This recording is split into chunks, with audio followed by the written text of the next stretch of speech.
ખબરોમાં બન્યા રહેવા માટે બેલ આઇકોન દબાવો અને એબીપી અસ્મિતાને સબસ્ક્રાઇબ કરો. સુરેન્દ્રનગરના લીંબડી વિધાનસભા બેઠકની પેટા ચૂંટણી માટે અંદાજે 40 જેટલા વિદ્યાર્થીઓએ ફોર્મ ઉપાડ્યા છે.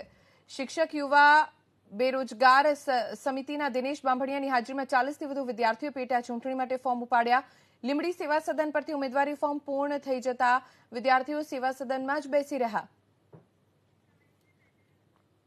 શિક્ષિત બેરોજગાર સમિતિના દિનેશ બાંભણિયાની હાજરીમાં 40થી પણ વધુ વિદ્યાર્થીઓએ ફોર્મ ઉપાડ્યા છે ચૂંટણી માટેના, કારણ કે સતત